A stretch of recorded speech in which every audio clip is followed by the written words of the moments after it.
సంబరాలు చేసుకుంటున్నారు. భూములను నమ్ముకొని హైదరాబాద్ చుట్టూ ఉన్న భూములను నమ్ముకొని అభివృద్ధి చేస్తున్నారని చెప్తున్నారు తప్ప వాళ్ళ అభివృద్ధి అయిన మాట నిజమే, కానీ పేద ప్రజలు మాత్రం ఎక్కడ కూడా అభివృద్ధి అయింది లేదు. పేద ప్రజలకు చిన్న రూపాయి కూడా ఇచ్చింది లేదు. అది ఉట్టిగానే చెప్తున్నారు తప్ప అభివృద్ధి అయితే ఏమీ లేదు 2 ఏళ్ల పాలన. ఇంకోటి లోకల్ బాడీ ఎలక్షన్స్ రాబోతున్నాయి, జిహెచ్ఎంసీ ఎలక్షన్స్ రాబోతున్నాయి.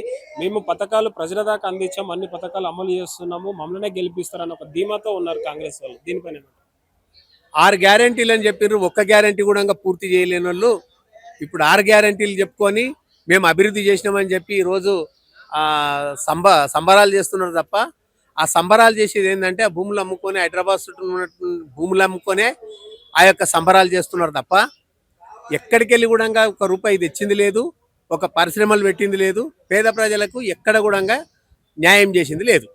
రైతు రుణమాఫీ చేసినాం, రేషన్ కార్డులు తెచ్చినాం, మేము ఏ ప్రభుత్వం లేదు, ఈ ప్రభుత్వంలో తెచ్చినాం అనేసి కూడా అంటున్నారు. రైతు రుణమాఫీ చేసినామని చెప్పి చెప్తున్నారు తప్ప ఎక్కడ కూడా చేసింది లేదు. అది చెప్పుకోమలే ఉన్నది తప్ప ఎంతమంది రైతులకు చేసినారు అనేది ఒకసారి బహిరంగంగా సభకు వస్తే తెలుస్తుంది, విలేజ్లలో తిరిగితే తెలుస్తుంది. ఏ ఒక్క రైతుకు కూడా పూర్తిగా రుణమాఫీ కాలేదు. అది చేసినామని చెప్పి వాళ్ళ కార్యకర్తలకు చేసినారు, కొంతమందికి అక్కడక్కడ కొంతమంది కార్యకర్తలకు చేసినారు తప్ప పేద ప్రజలకు అందరికీ చేయలేదు. ఎక్కడ కూడా అభివృద్ధి అనేది అయితే లేదు గ్రామాలల్లో. ఇప్పుడు సర్పంచ్ ఎలక్షన్లలో కూడా బీఆర్ఎస్ సత్తా ఏందో చూపిస్తాం. ఈ యొక్క బీఆర్ఎస్ చేసినటువంటి పనులు తప్ప కాంగ్రెస్ పనులు చేసింది మాత్రం ఎక్కడ కూడా లేదు ఇప్పటికైతే. మొన్న బీసీ బిడ్డ ఈశ్వరాచారి ఆత్మహత్యను ఎలా చూడొచ్చు అంటారు? ఆత్మహత్య వాస్తవమే, ఆయన బీసీల కోసం ఆత్మహత్య చేసుకునే స్థాయికి వచ్చిందంటే ఇది కాంగ్రెస్ ప్రభుత్వం చేసినటువంటి హత్యనే. ఎందుకంటే ఇస్తామని చెప్పి బీసీలకు ఇస్తామని చెప్పి చెప్పడం తప్ప చేసింది లేదు. ఆయన అనుకుంటే మోడీ గారి దగ్గరతో చాలా బాగున్నారు కాబట్టి మోదీ దగ్గరికి పోయి ఈయన చెప్పినట్టుంటే అది కంపల్సరీ ఒక వారం రోజులల్లా బీసీ రిజర్వేషన్ అయిపోతుంది. కానీ చెప్పినట్టే ఉండాలి, చెయ్యొద్దు అనేది బీసీలకు ఆశ పెట్టి ఏమో ఒంటె పెదవు నక్కాశ పడ్డట్టు అది ఊగుతుండాలి, కింద పడది అన్నట్టు ఉన్నది. కాబట్టి ఆయన చిత్తశుద్ధితో చేయడం లేదు. చిత్తం చెవుని మీద మనసు చెప్పుల మీద అన్నట్టుగా ఆయన ఓట్ల మీద ఉన్న చింత పేద ప్రజల మీద లేదు. కంపల్సరీ బీసీలందరూ కూడా ఏకమవుతారు. బీసీలో కూడా బుద్ధి చెప్పే రోజులు దగ్గరనే ఉన్నాయి. చాలా స్కీమ్లలో స్కామ్ చేశారు, కేసీఆర్ ని, కేటీఆర్ ని, హరీష్ రావుని ఎమ్మటే అరెస్ట్ చేయాలనేసి కూడా కాంగ్రెస్ వాళ్ళు అంటున్నారు. వాళ్ళకి ఇప్పుడు వేరే పని ఏం లేదు కాబట్టి వీళ్ళు ప్రశ్నిస్తున్నారు, ప్రతి ఒక్కటి కూడా అడుగుతున్నారు. కాబట్టి అడిగేటోళ్ళు ఉండొద్దు. ఈ ప్రశ్నించే గొంతులను నిజంగానే జైల్లో పెట్టినట్టుంటే మాకు అడిగేటోడే లేకుంటాడు. కాబట్టి ఇది కంపల్సరీ మేము అడగాలి. ఇది ఇప్పుడే ప్రశ్నిస్తుంటే అది లేవండి తక్కువ ఉంటారు. మేము అభివృద్ధి చేయలేదు కాబట్టి అభివృద్ధి చేయలేదని చెప్పకుండా డైరెక్ట్ వీళ్ళని అరెస్ట్ చేయాలని చెప్తున్నారు తప్ప వీళ్ళు చేసినటువంటి అభివృద్ధి తప్ప ఇంకా వేరేది ఏమీ లేదు. గ్రామాలలో ఎండాకాలం వచ్చిందంటే కడవలు తీసుకొని దూరం దూరం పోయి బావుల కాడికి వెళ్ళి 2-3 కిలోమీటర్ల దూరంకి నీళ్ళు ఎత్తుకొస్తుండ్రి. అది అభివృద్ధి కాదా? ప్రతి ఇంటికి నీళ్ళు అందియలేదా? ఇలా రేవంత్ రెడ్డి కూడా తాగుతున్నాయి అవే నీళ్ళు అని మర్చిపోయిందా? కంపల్సరీ అభివృద్ధి చేసింది బీఆర్ఎస్ ప్రభుత్వమే తప్ప కాంగ్రెస్ మాత్రం ఏమి చేసింది లేదు, ఒరిగింది ఏం లేదు. ఇప్పటికి ఈరోజు రేవంత్ రెడ్డి చేస్తున్న సంబరం ఏదైతే ఉందో అంతా అంబక్ అంటే అబద్ధాలతోటి, అన్ని రకాల మోసాలతోటి కూడుకున్నది. ఇలా సంబరం అని మాట్లాడుతున్నాడు. రైతు రుణమాఫీ ఎగ్గొట్టినందుకు రైతులు సంబరాలు చేసుకోవాలన్నా? ఇలా మహిళలకు 2500 ఎగ్గొట్టినందుకు మహిళలు సంబరాలు చేసుకోవాలన్నా? పింఛన్ ఎగ్గొట్టినందుకు వృద్ధులు, వితంతువులు, డయాలసిస్ పేషెంట్లు, వికలాంగులు సంబరం చేసుకోవాలన్నా? ఇలా రైతు రుణమాఫీ ఎగ్గొట్టడమే కాకుండా రైతు భరోసా ఇస్తామని చెప్పిన 15,000 అది ఎగ్గొట్టినందుకు సంబరాలు చేసుకోవాలన్నా? ఇలా కేసీఆర్ కిట్ ఎగ్గొట్టినందుకు ఆ గర్భిణీ స్త్రీలు సంబరాలు చేసుకోవాలన్నా? న్యూట్రిషన్ కిట్ ఎగ్గొట్టినందుకు గర్భిణీ స్త్రీలు సంబరాలు చేసుకోవాలన్నా? దళిత బంధు ఎగ్గొట్టినందుకు దళితులు సంబరాలు చేసుకోవాలన్నా? బీసీ బంధు ఎగ్గొట్టినందుకు బీసీలు సంబరాలు చేసుకోవాలన్నా? ఎందుకు చేసుకోవాలి సంబరాలు? ఎవరి కోసం చేసుకోవాలి సంబరాలు? సంబరాలు చేసుకోవాల్సిన ఎవరు? 18,000 కోట్ల రూపాయలు 2 సంవత్సరాల కాలంలో బడా కాంట్రాక్ట్ ఇచ్చినావు కదా, వాళ్ళు సంబరాలు చేసుకోవాలి. ఇలా ఫ్యూచర్ సిటీ పేరుతోటి, గ్రీన్ ఫీల్డ్ హైవే పేరుతోటి, ఎస్సీ భూముల పేరుతోటి ఇవాళ అప్పనంగా రేవంత్ రెడ్డి అనుచరులు, రేవంత్ రెడ్డి బినామీలు, రేవంత్ రెడ్డి బ్రదర్స్ ఎవరైతే భూములు ఆక్రమించుకురో వాళ్ళ కోసం సంబరాలు చేసుకోవాలి. ఇవాళ ఏదైతే అదాని అంబానీ సంబంధించినటువంటి అంశాలు ఏదైతే ఉన్నాయో ఆ అదాని సంబంధించిన 100 కోట్ల రూపాయలు అడుకొచ్చినాం. సిమెంట్ పరిశ్రమకు ప్లాన్ చేస్తున్నాం. పునర్జీవం పేరుతో మూసి పునర్జీవం అని చెప్పేసి ఇవాళ బడా కాంట్రాక్టులకు అప్పచెప్పినందుకు సంబరాలు చేసుకోవాలి. వాళ్ళు చేసుకోవాలి. సంబరాలు చేసుకోవాల్సింది పేదోళ్ళు కాదు, సంబరాలు చేసుకోవాల్సింది బడా వ్యాపారవేత్తలు, రేవంత్ రెడ్డి అనుచరులు, రేవంత్ రెడ్డి బినామీలు. అదేవిధంగా ఈ రాష్ట్రంలో ఎందుకు సంబరాలు చేసుకోవాలి? Gun culture పెరిగినందుక.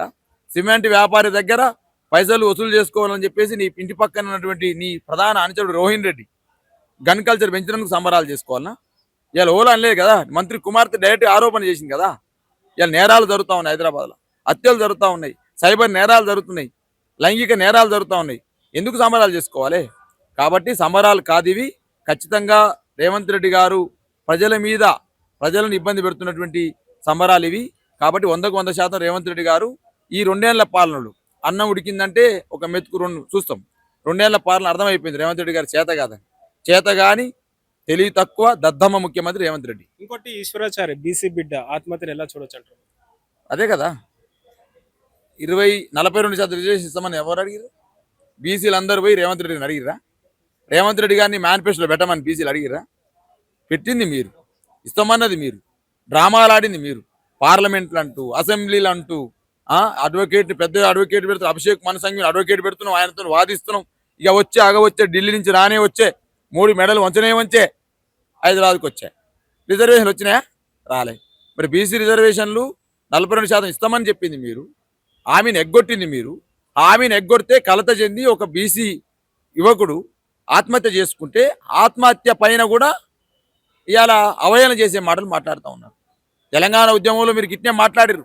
తెలంగాణ ఉద్యమంలో అనేక మంది విద్యార్థులు, యువకులు ఆ రోజు మేము అందరం పోరాటం చేస్తూ ఉంటాం యూనివర్సిటీలల్లో. గిట్నే అవహేళన మాట్లాడారు, చచ్చిపోయారు అని చెప్తే ఎందుకో అయ్యా పనికి రాకుండా చచ్చిపోయారు అని చెప్పేసి. ఇలా బీసీ మరణాల పట్ల కూడా అదే మాట్లాడుతున్నారు బీసీ మంత్రులు, ముఖ్యమంత్రి రేవంత్ రెడ్డి గారి సలహాతోటి. డెఫినెట్గా అన్నిటికీ సమాధానం చెప్పే రోజు వస్తుంది. ప్రజలు సమాధానం చెప్తారు. డెఫినెట్గా బీసీల పట్ల మోసం చేసినటువంటి కాంగ్రెస్ పార్టీ బుద్ధి చెప్తారు. ఇంకోటి ఏమంటారు అంటే కాళేశ్వరం స్కీమ్ ని స్కామ్ చేశారు, కేటీఆర్ ని, హరీష్ ని అందరిని అరెస్ట్ చేయాలనేసి కూడా అంటున్నారు. రోజుకి ఇదే మాటగా బ్రదర్, రోజు ఏం మాట్లాడతారు? కాళేశ్వరం మీద అవినీతి అన్నారు, ఏమైనా తేల్చిరా? ఫార్ములా రైస్ అవినీతి అన్నారు, ఏమైనా తేల్చిరా? ధరణిలో లక్షల ఎకరాలు లాక్కుర్రు కలవకుండా కుటుంబం, ఏమైనా తేల్చిరా? ఫోన్ ట్యాపింగ్ చేసిర్రు అని అన్నారు, ఏమైనా తేల్చిర్రా? విద్యుత్ ఒప్పందాలు అది జరిగిందని ఏమైనా తేల్చిర్రా? ఏనుగు అది అంటున్నారు కదా, ఏనుగు పోతుంటే కుక్కలేని మొరిగినట్టు కాంగ్రెస్ పార్టీ ఒక మొరిగింది గట్టినే.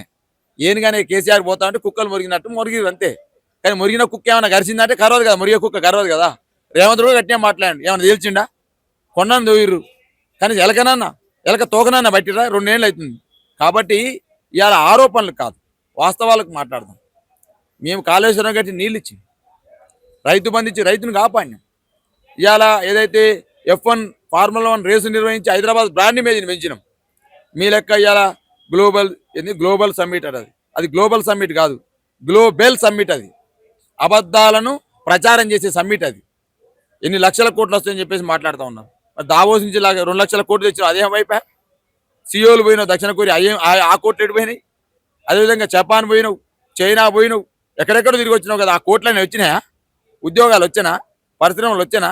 చెప్పాలి రేవంత్ రెడ్డి గారు. మరి ఈ గ్లోబల్ సమ్మిట్ ద్వారా ఏమొస్తుంది? ఈ గ్లోబల్ సమ్మిట్ ద్వారా.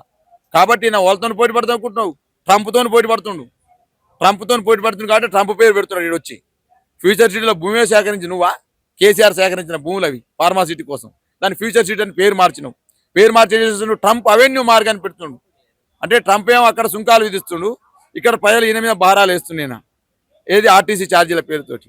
అక్కడనేమో వాళ్ళందరినీ ఎలగొడుతుండు, ఇక్కడనేమో తెలంగాణ పెట్టిన ఎలగొట్టి ఏం చేస్తుండు? ఆందోళన తీసుకొచ్చి ఈడ అందరినీ పెట్టుకుంటుండు. ఆ ట్రంప్ను ఈయన మోడల్గా తీసుకుండు.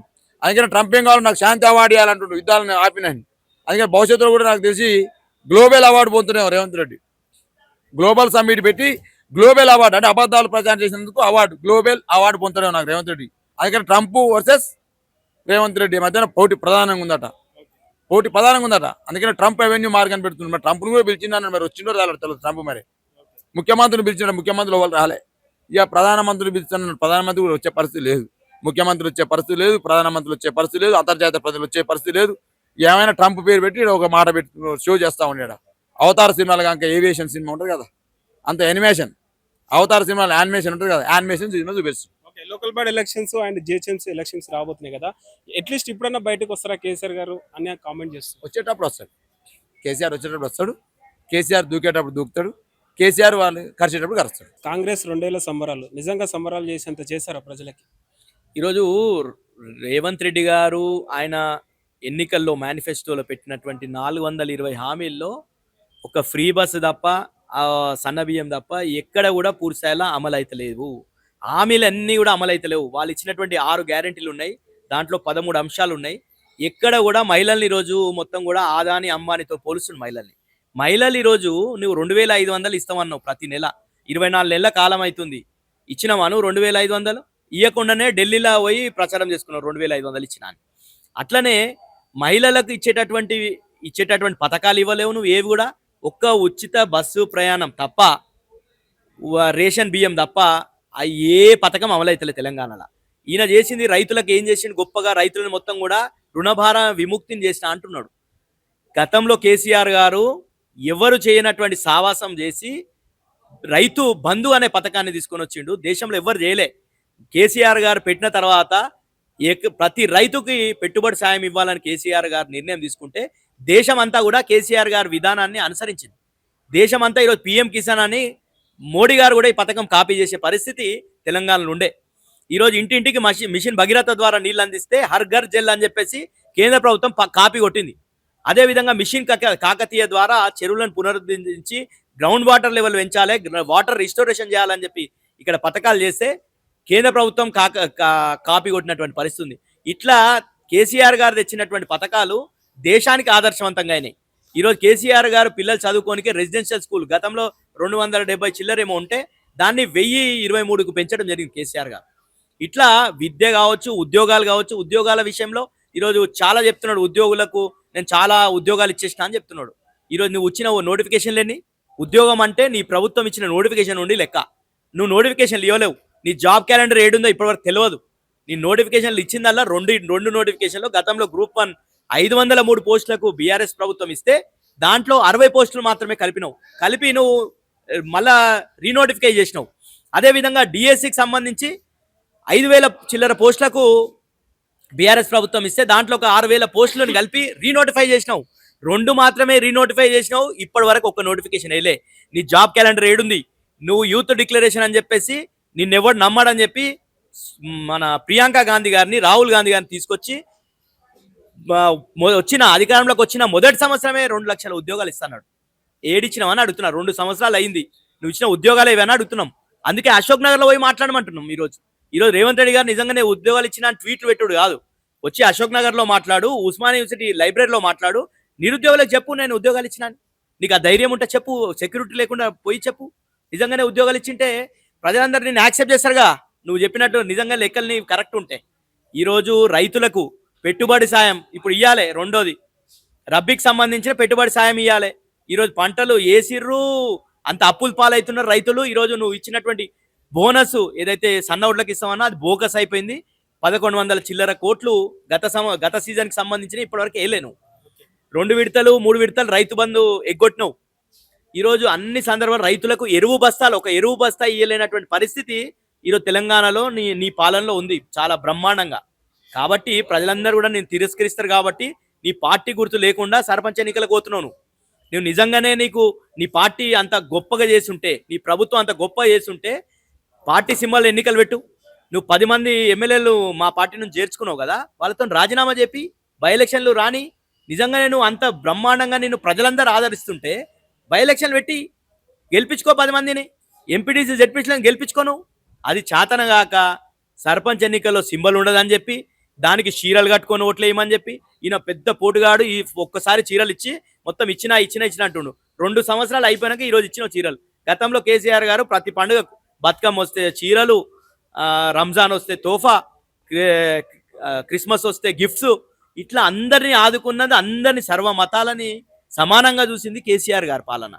నువ్వు మొత్తం కూడా వచ్చిన తర్వాత విద్వేషాలు రెచ్చగొట్టడం, ఎక్కడ పోయినా నీ ఇండస్ట్రీలో ఏది తెచ్చినావు నువ్వు? నీ లగచర్లని గుణపాఠం చెప్పలేరా? ఫార్మా సిటీ అని చెప్పి ఈరోజు ఏదైతే నువ్వు మేము సేకరించిన భూములు ఉన్నాయో 15,000 ఎకరాలు, అక్కడ నువ్వు ఈ భారత్ సమ్మిట్ అని పెడుతున్నావు. ఆ భూములు నువ్వు సేకరించినావా? నువ్వు నోటిఫికేషన్ ఇచ్చి తీసుకున్నావా? గతంలో కేసీఆర్ గారు ఇండస్ట్రీలు అంతా, ఫార్మా ఇండస్ట్రీ అంతా ఒక దగ్గర పెట్టాలి.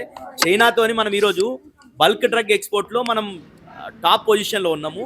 ఇక్కడ మొత్తం కూడా ఫార్మాకి ఒక మంచి స్పేస్ ఇచ్చి పెట్టుబడులను ఆకర్షించాలని చెప్పేసి, లక్షల కోట్లు ఆకర్షించాలని ఫార్మా సిటీ అని చెప్పేసి చేస్తే, దాంట్లో ఈరోజు నువ్వు రాజకీయం చేసి రియల్ ఎస్టేట్ చేసే ఉద్దేశంతో నువ్వు మొత్తం కూడా దాన్ని ఫోర్త్ సిటీ అనే డబ్బా కొట్టుకుంటున్నావు. కాబట్టి ప్రజలందరూ గమనించారు, నువ్వు ఉద్యోగాలు ఇవ్వలేవు. విద్యార్థుల ఏంది పరిస్థితి? ఇంటిగ్రేటెడ్ స్కూల్స్ అంట, ఇక్కడ ఉన్న ఇంటిగ్రేటెడ్ స్కూల్స్ అమలు అవుతున్నాయా? ఒక్కటన్నా నువ్వు ఇనాగ్రేషన్ చేసినావా? ఫౌండేషన్ల కాడు ఉన్నాయి నీ స్కూళ్ళు. గతంలో కేసీఆర్ గారు ఇచ్చినటువంటి దాంట్లో విద్యార్థులకు ఈరోజు మెస్సీతోని ఫుట్బాల్ ఆడుతాడంట మనోడు. మేము అడుగుతున్నాం, నువ్వు మెస్సీతో ఆడతావు, ఇంకోరితో ఆడుకో, నీ సొంత పైసలు పెట్టి ఆడుకో. ప్రభుత్వం ధనాన్ని వృధా చేసి నువ్వు ఆ క్రికెట్ స్టేడియాన్ని ఫుట్బాల్ స్టేడియం చేసి నీ ఆ గ్రౌండ్ ప్రాక్టీస్ కోసం 5 కోట్లు పెట్టి గ్రౌండ్ రెడీ చేసుకొని నువ్వు ఇవన్నీ చేస్తున్నావు కదా, అంగు ఆర్భాటాలకు పోతున్నావు కదా. పిల్లలు, చిన్న పిల్లలు ఈరోజు ప్రభుత్వ సంరక్షణలో ఉండేటటువంటి పిల్లలంతా కూడా ఎంతమంది చనిపోయినరు, విషారం తిని పాములు గరిచి ఎంతమంది చనిపోయారు, అవన్నీ కూడా ప్రభుత్వ హత్యలే. నువ్వు ఆ పిల్లలకు కనీసం మెస్సు భోజనం పెట్టడానికే దిక్కులేదు. నువ్వు మెస్సీతోని ఫుట్బాల్ ఆడనికే ఈరోజు 100 కోట్లు వెచ్చిస్తున్నావు. కాబట్టి ప్రజలందరూ గమనిస్తున్నారు, నీకు బొంద పెట్టడానికే సిద్ధంగా ఉన్నారు. నీ 6 గ్యారెంటీలో ఏ గ్యారెంటీ అమలైతలే. పెన్షన్లు పెంచుతాను, ఎక్కడ పోయినాయి పెన్షన్లు పెంచడు? పెన్షన్లు పెంచలే, 2500 పోయినాయి. మహిళా విద్యార్థులకు 18 ఏళ్ళు నిండితే స్కూటీలు ఇస్తా అన్నాడు, అది ఎక్కడ పోయిందో తెలియదు. విద్యార్థులకు 5 లక్షల భరోసా కార్డు అన్నాడు, అది ఎక్కడ పోయిందో తెలియదు. ఇట్లా అన్ని మోసం. దళిత బంధు కేసీఆర్ తెస్తే అంబేద్కర్ అభయాస్తామని 12 లక్షలు ఇస్తామన్నాడు ఎస్సీ ఎస్టీలకు, ఎక్కడ పోయినా ఒక్కరికన్నా ఇచ్చినావాను? ఎవరికి ఏది ఏ రుణం ఇవ్వకుండా, ఏ హామీ అమలు చేయకుండా మోసం చేస్తూ ఈరోజు బీసీ డిక్లరేషన్ అని చెప్పి 60 అంశాలు ఉంటే 60 అంశాల్లో ఒక్క రిజర్వేషన్ అంశం సాధ్యం కాదని తెలిసి డ్రామాలు చేయడానికి రాహుల్ గాంధీ రేవంత్ రెడ్డి కలిసి డ్రామాలు చేసి ఉన్న రిజర్వేషన్ తగ్గించాడు. గతంలో కేసీఆర్ గారి సుప్రీంకోర్టుల జడ్జిమెంట్ ప్రకారంగా కేసీఆర్ గారి పాలనలో 23% అమలైతే ఈరోజు నువ్వు అది 17% తెచ్చినావు. నీ సొంత మండలం బొమ్రాజ్పేటలో నీ నియోజకవర్గంలో 11% రిజర్వేషన్లు వస్తున్నాయి బీసీలకు. మా తాండూరు నియోజకవర్గంలో బషీరాబాద్లో 13%, పెద్దేములో 13% రిజర్వేషన్లు వస్తున్నాయి. వికారాబాద్లో చూసుకుంటే మోమిన్పేటలో 13% రిజర్వేషన్లు వస్తున్నాయి. ఏడా నువ్వు బీసీలకు ఏం సమాధానం చెప్తావు? నీ లెక్కలే 56.33% బీసీలు ఉన్నారని తెలిసినావు కదా, నువ్వు వాళ్ళకి 11% నువ్వు ఇచ్చేది రిజర్వేషన్. కాబట్టి మొత్తం కూడా సమాజం అంతా కూడా తిరగబడుతుంది మీద. 100% నీకు ఈరోజు పోలీసుల రక్షణలో ఉండొచ్చు, నీకు అంతా పైసలు పెట్టుకొని నువ్వు సెక్యూరిటీ ఉండొచ్చు, కానీ ప్రజలు తప్పకుండా నీకు గుణపాఠం చెప్తారు.